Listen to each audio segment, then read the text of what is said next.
Halo teman-teman semua, ketemu lagi dengan Bung Bob. Wow, sahabat Bob, nanti pagi akan ada pertandingan Inter melawan Genoa. Seperti apa hasil yang kita harapkan? Pasti 3 poin sahabat Bob. Tapi sebelum gua lanjut, silakan subscribe dan klik loncengnya. Thank you.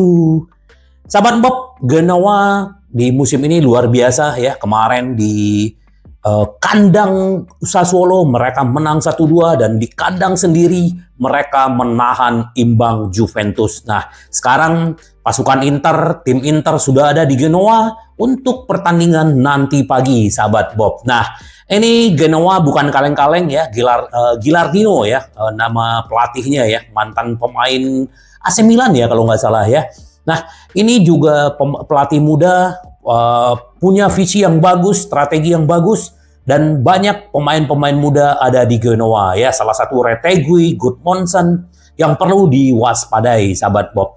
Tapi kalau kita berbicara peluang ya, Inter pertemuan 5 terakhir dengan Genoa, Inter menang 4 kali, imbang 1 kali, sahabat Bob. Jadi sebenarnya kalau dari statistik Inter lebih diunggulkan, tetapi tetap ini adalah akhir tahun, semua tim pasti pengen menunjukkan dirinya. Dan Genoa sekarang ada di peringkat 13, Inter ada di Capolista ya. Artinya memang jaraknya jauh, tetapi di Serie A hampir kayak seperti Liga Premier, sahabat Bob. Ketat ya, antara tim atas dengan tim bawah itu semuanya selalu berjuang ketat ya. Jadi Serie A semakin menarik ya. Nah, bagaimana prediksi yaitu sahabat Bob, bagaimana melihat nanti pertandingan nanti pagi? Bagaimana prediksi sahabat Bob? Dan prediksi gua Arna Taufik akan cetak gol, sahabat Bob ya. Ya 2-0 aja cukup, sahabat Bob, buat Inter. Kalau gua ya, nggak tahu sahabat Bob seperti apa. Nah, sahabat Bob, Genoa ini ya seperti yang gua bilang tadi adalah mereka semua pemainnya sudah kembali ya, baik Retegui, Mesias ya. Mereka sudah berlatih dan bahkan mereka akan dipanggil untuk pertandingan nanti. Di Inter, Lautaro Martinez masih cedera, Di Marco. Tapi kabar baiknya kemarin Pratesi flu, demam, sekarang sudah ada di Genoa. Artinya sudah sembuh. Dan kabar baik juga, Dumfries sudah dibawa. Kita hanya minus Di Marco sama si Lautaro Martinez. Semuanya dipanggil, Sanchez, semuanya, sahabat Bob. Jadi ya, kita lihat semoga benar-benar Inter bisa mengalahkan yang namanya Genoa. Mereka pakai strateginya 3-4-1-2 ya. Mengandalkan Josep Martinez di belakang kiper dan kita mengandalkan Jan Sommer.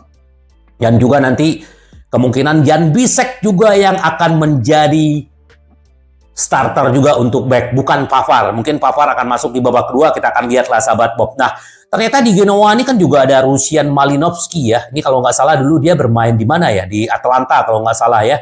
Terus ada Caleb Ekuban. Nah, ini perlu kita waspadai nih pemain-pemain ini ya. Jadi kalau secara pertandingan terakhir ya Inter yaitu 5 kali ketemu dengan Genoa, Inter menang 4 kali, seri 1 kali ya. Nah, pertandingan terakhir Genoa ya melawan Sassuolo mereka menang 2-1, Genoa Juventus 1-1, lawan Monza mereka kalah, lawan Lazio mereka kalah, lawan Empoli mereka seri. Tapi Inter 4 pertandingan terakhir di Serie A menang ya. Jadi benar-benar ini bagus ya. Jadi artinya kita akan tunggu aja, sahabat Bob, semoga nanti hasilnya seperti yang kita harapkan. Nah, seperti biasa sebelum pertandingan pelatih kita mengenang tahun 2023 ya dalam konferensi persnya dia. Tahun penuh kepuasan 2023, kami punya grup yang solid, kata Inzaghi ya.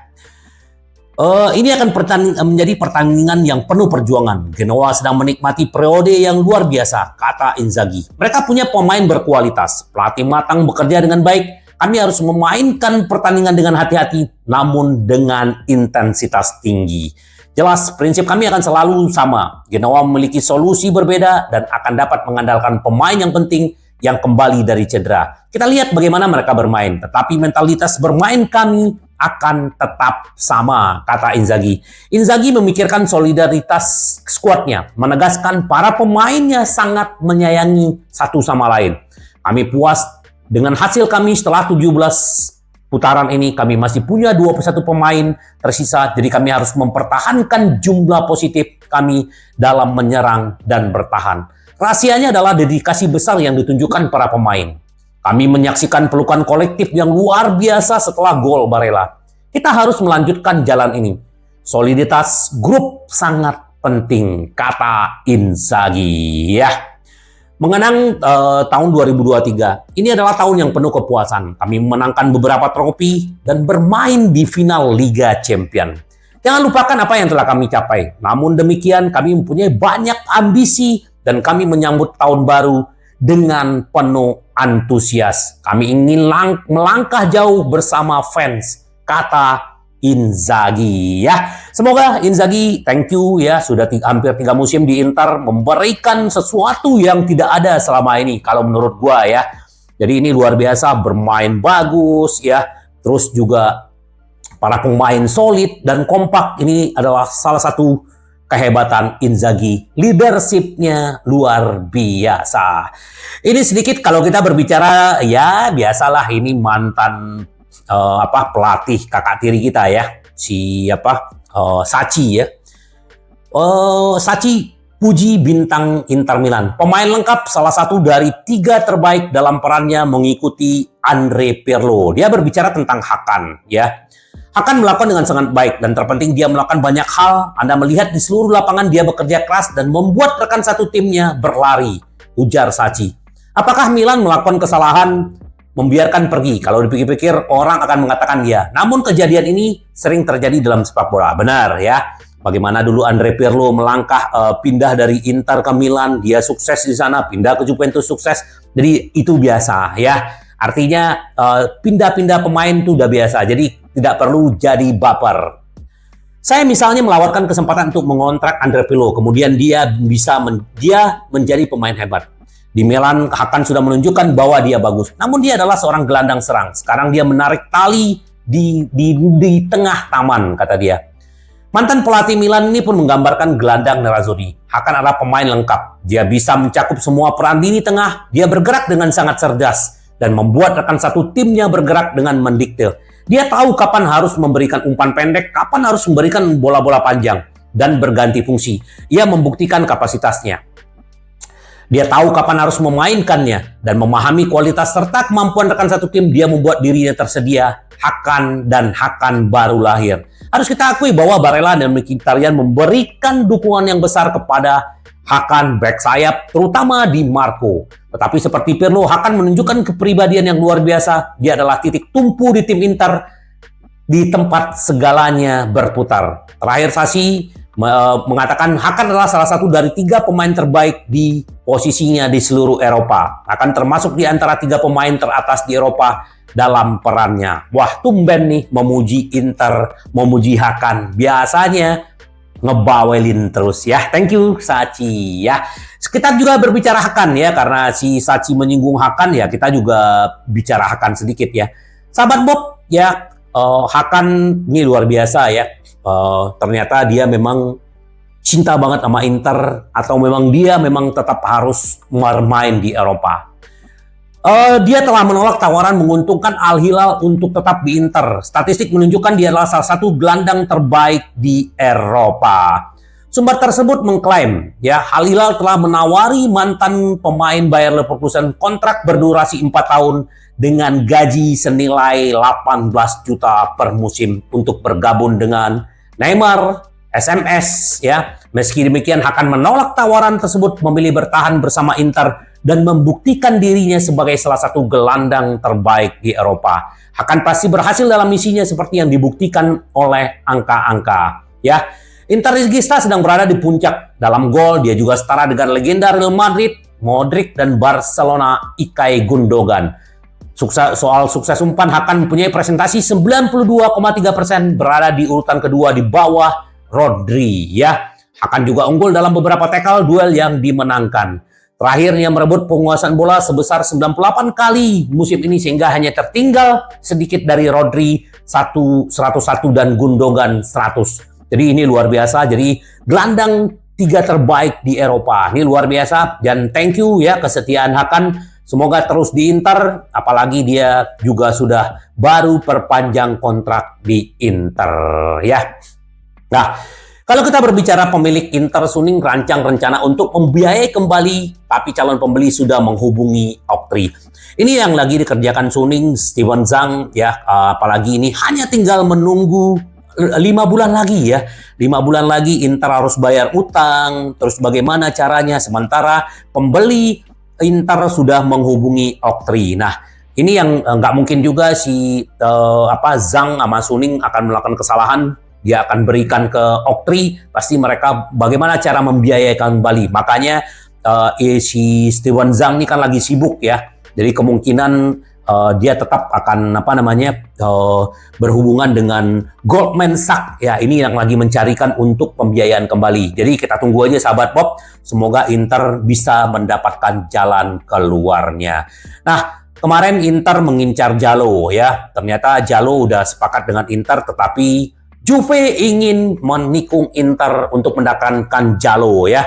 Jadi Januari ini Juventus mau mendatangkan dengan 5 juta euro. Nah ini tergantung sama Jalo. Kalau Jalo setuju ya dia akan pergi. Kalau enggak ya Jalo akhir musim akan datang ke Inter. Tapi ya menurut gua kenapa Inter harus mencari back lagi. Sementara mungkin karena, gue jawab sendiri ya. Karena Stefan de Vrij, Serbi masalah umur. Benar juga peremajaan back Inter. Jadi bagus juga ya, semoga aja dia bisa ke Inter musim depan dan jangan ke Juventus. Dia juga masih cedera sekarang sahabat Bob, jadi ya nggak bisa dipakai juga kalau dia dibeli sekarang gitu. Nah, sedikit gue update tentang si Buchanan. Inter Milan bisa menemukan kompromi untuk Cadon senilai 8 juta euro. Pemain berusia 24 tahun telah berkontribusi 3 gol dan 4 assist musim ini. Buchanan awalnya adalah sebagai sayap kanan tetapi juga berperan sebagai peran di sayap. Jadi cocok dengan peran Inzaghi ya 352. Nah sekarang karena masih ada jarak 4 juta ya. Jadi Brugge minta 10, Inter nawar 6 ya, kemungkinan kita mencari tengah-tengahnya 8 juta. Ya kita tunggu aja sahabat Bob karena ini udah semakin dekat, dari kelihatannya akan berhasil, tapi ya namanya orang dagang, negosiasi itu biasa ya. Jadi kita tunggu aja, semoga Buchanan di awal tahun bisa langsung ke Inter ya, kita tunggu sahabat Bob ya. Itu untuk update sedikit tentang Buchanan. Nah, ini ternyata keras ya. FAZC ya berencana memaksa klub Serie A menandatangani klausul anti Liga Super ya. Ini Liga Super ini kan lagi marak ya, walaupun UEFA tidak melarang, tetapi akhirnya si federasi Italia memaksa ya. Mereka tidak menandatangani dokumen tersebut tidak akan mendapat izin masuk ke Serie A musim depan seperti yang dijelaskan sumber tersebut. Aturan yang baru diterapkan menyatakan sebagai berikut. Klub harus lambat-lambatnya pada tanggal 24 Juni 2024 memenuhi persyaratan berikut, menyetorkan aplikasi untuk masuk ke Liga Serie A 2024-2005 melalui email bersertifikasi, berisi permintaan untuk memberikan lisensi nasional dan komitmen untuk tidak berpartisipasi dalam kompetisi yang diselenggarakan oleh asosiasi swasta yang tidak diakui oleh FIFA, UEFA, dan FIGC. Ya jelas ya. Jadi kalau misalnya ada yang mau ikut Liga Super ya silakan aja, tapi tidak bisa bermain di Serie A sahabat Bob. Silakan aja ya. Bagus juga ketegasan ini karena memang sekarang kan memang badan yang pegang UEFA kan. Jadi ya kita harusnya mematuhi itu ya. Tapi kita lihatlah apa yang terjadi nanti sahabat Bob. Kan kita nggak ada yang tahu siapa yang bisa menduga. Nah, selain Taremi, Inter juga mengincar Armando Broja. Ya, ini pemain Chelsea dan harganya kurang lebih 30 juta euro. Dan menurut gua sih nggak yakin gua Inter bakal beli. Ya, Inter pasti cari yang gratisan. Nggak mungkin Inter akan beli dia. Tapi ya tetap dia ada di pantauan Inter. Kecuali mungkin pinjem gratis ya nggak ada masalah ya. Nah, untuk Agome kemungkinan dia akan berangkat ke Sevilla ya. Sevilla ini dari dari Spanyol, dia lagi diminati dan kemungkinan dipinjam dan mempunyai hak membeli ya. Sayang juga Agome pemain muda bagus tetapi tidak mendapatkan tempat di Inter. Jadi ya gua harap dia bisa bisa gacor di sana. Apakah Inter akan menarik dia kembali atau enggak? Ya kita berharap yang terbaik aja. Yang penting Inter mendapatkan pundi-pundi duit ya. Nah ini yang seperti yang gue bilang tadi, nanti di pertandingan nanti ya yang menjadi favorit untuk back adalah Bisek ya. Jadi ini menjadi dakdikduk juga nih siapa namanya itu Pavard ya. Ternyata gua cedera, ini malah berkah buat si Bisek gitu, dia mendapat kesempatan. Terus juga si Arnautovic juga akan memimpin nanti dengan si Thuram ya untuk lini depannya Inter. Semoga aja nanti benar-benar Inter bisa mendapatkan 3 poin, sahabat Bob. Sedikit ini kemarin striker Inter Milan tentang mengapa dia tidak merayakan gol terlambat. Jadi Esposito ini juga lagi dimonitor sama Inter, apakah akan dipanggil lagi atau bagaimana, atau kita mencari penyerang lain. Kita tunggu. Terus juga ini Presiden raksasa Hongaria Ferencváros akui Stankovic berharap bisa kembali melatih Inter. Ya, Dejan Stankovic ini adalah legenda, tapi dia harus belajar banyak dulu. Karena ya walaupun dia sempat di Belgrade ya kalau nggak salah dia menjadi pelatih itu bagus, tetapi di Sampdoria dia tidak bisa menyelamatkan dari jatuh ke degradasi. Jadi gua harap ya kalau suatu saat dia melatih Inter ya ini orang punya komitmen tinggi, bagus ya, tetapi ya harus belajar dengan Inzaghi dulu bisa menjadi pelatih hebat ya. Kita terima aja asal dia bisa membuktikan diri ya. Nah sahabat Bob, Zanotti sebagai Di Marco, perpindahan ke Swiss, ide biaya rendah untuk menggantikan Dumfries. Tim muda ya ini sekarang dia lagi ada di Swiss ya, dipinjam ke San Gallo musim ini, segera memulai kompetisi di top Swiss. Masa depan terakhir Nazari kepergian Dejan Dumfries di musim panas hampir pasti. Back muda dari Brescia akan memulai di belakang Buchanan. Jadi si Zanotti ini akan dipanggil kalau benar-benar ya memang alot ya. Dumfries tetap minta 5 juta, Inter berkekeh 4 juta ya kemungkinan dia akan dijual. Buchanan deal, Zanotti dipanggil. Bagus juga. Akhirnya nanti Inter punya sayap kanan sayap kiri adalah pemain akademi ya, Di Marco dan Zanotti. Bagus ini. Jadi nggak perlu keluar-keluar duit gitu loh. Benar nggak? Itu kalau gue sih suka-suka aja ya. Nggak tahu sahabat Bob bagaimana melihatnya. Nah, ini kita sedikit berbicara Barella. Tokoh protagonis hebat dalam 4 pertandingan terakhir Inter. Dari bulan Agustus hingga Desember hanya ada 1 assist saat melawan Salernitana. Jumlah yang sedikit bagi Nicolo Barella yang telah terbiasa dengan standar yang sangat berbeda dari para penggemar dan penggemar Inter. Cukup menimbulkan kontroversi. Namun ketika bulan Desember tiba, kontribusi Barella di area ofensif semakin bertambah dan ia mencetak 2 gol dan 2 assist ya. Ini luar biasa. Gol assist di awal Desember adalah kemenangan melawan Napoli, assist melawan Lazio, dan gol di pertandingan terakhir sebelum Natal San Siro melawan Lecce di asuhan Aversa. Ini luar biasa. Semoga dia terus memberikan kontribusi. Ini kemarin gue pernah sempat baca di Football Talk ya, bahwa Inter diambang kebangkrutan. Jadi penjualan Brozovic dan Onana adalah hanya untuk mempertahankan operasional untuk 2023-2024. Katanya seperti ini. Nah, ini dibahas sedikit oleh Bellinazzo ya. Inter tidak ada risiko kebangkrutan. Nilai klub akan tumbuh dalam beberapa bulan mendatang. Diwawancara oleh Radio Giornale, Marco Bellinazzo berbicara tentang masa depan Inter dengan cara ini. Neraca terbaru Inter menunjukkan kepada kita bahwa semua faktor membaik, hutang berkurang, pendapatan meningkat, dan akibatnya Nerazzurri menghormati semua kriteria peraturan Italia dan Eropa. Total utang kotor sebesar 800 juta harus dikurangi. Itulah yang mereka lakukan. Tentu saja tidak terlalu berat. Hutang ini sejalan dengan perputaran struktural seperti yang diinginkan UEFA. Inter telah menggunakan serangkaian tindakan yang diadopsi dalam pandemi untuk tidak segera menutup kerugian 400 juta pada tahun 2021 dan 2002. Dan harusnya mengurangi secara bertahap dengan pemulihan warisan budaya. Haruskah fans Inter berharap Zhang menjualnya? Memiliki pemilik yang memberikan uang selalu lebih baik. Zhang tidak memberikan investasi secara langsung, tetapi menggunakan pembiayaan dengan oktri. Saya tidak melihat ada masalah dengan kebangkrutan Inter. Inter memiliki situasi yang harus diselesaikan pada Mei 2024 dan prospeknya sudah bagus.